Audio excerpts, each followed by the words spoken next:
Mara vilayatynyň wekil wazir etrafynda maýyplara berilýän döwlet kömek puluny almak üçin oňa ýüz tutýan adamlar durly kynçylyklara duçar bolýar. Synatynyň mümkinçilikleri çäkli adamlaryň arasynda döwlet ýeňilliginden peýdalanmak isleýänler hastahanalaryň öňündäki nowbatlardan we maýyplyk hatyny almak üçin sorulýan paradan şikayet edýär. Howpsuzlyk ýagdaýlary sebäpli gizlenlik şertlerine işleýän Azatlyk radiosynyň Mara vilayatyna habarçysy 27 awgustda Mara vilayatynyň wekil wazir etrafynda ýerleşýän döwlet hastahanasynyň maýyplyk hatyny almak üçin ýerli ýaşaýjylaryň uzun nowbatlara garaşmagy mejbur bolýanlyklaryny habar berdi. Onuň maglumatlaryna görä etraf hastahanasyna her hepdäniň sişenme güni sagat 9-13 aralygynda raýatlaryň ýüz tutmalary kabul edilýär.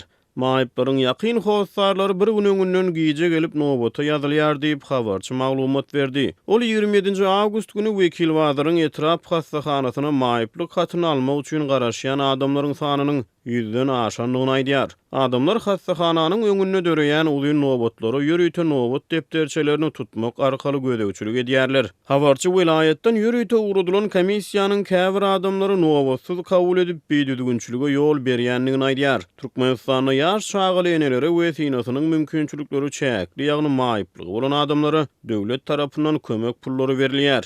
Olara käbir sosial ýeňillikler döredilýär. Muny almaga istek bildirýän raýatlaryň maýyplyk derejesi döwlet hastahanalaryna tasdiklanýar. Hastahanalardan alınan guwahat esasyna sosial üçünçülük edaralary raýatyň maýyplyk derejesine görä oňa döwletden beriljek kömek puluň sosial ýardamyň möçberini kesgitleýär. Habarçynyň gurrun bermegine görä döwletden değişli kömek puluny almak üçin raýat her ýylda bir gede ýürüýte barlygdan geçmeli. Nowbata garaşýan adamlar komissiýadan geçmek üçin her ýyl 400 manat möçberini para bermeli bolýanlyklaryny aýdýarlar diýip habarçy nowbata garaşýan adamlaryň ençemesiniň sözlerine salgylandy. Azatlyk radiosy Mara vilayatynyň wekil wazyry etraf hastahanasy bilen telefon arkaly habarlaşyp agdalýan parany tasdikledyp ýa-da inkar etdirip bilmedi. Habarçynyň sözlerine görä Mara vilayatynyň wekil wazyry etrafynda maýyplara berilýän döwlet kömek puluny almak üçin birinji gezek ýüz tutýan adamlaryň arasynda ýürüýte komissiýadan geçmek üçin 3000-6000 manat aralygynda para berenliklerini aýdýan adamlar bar.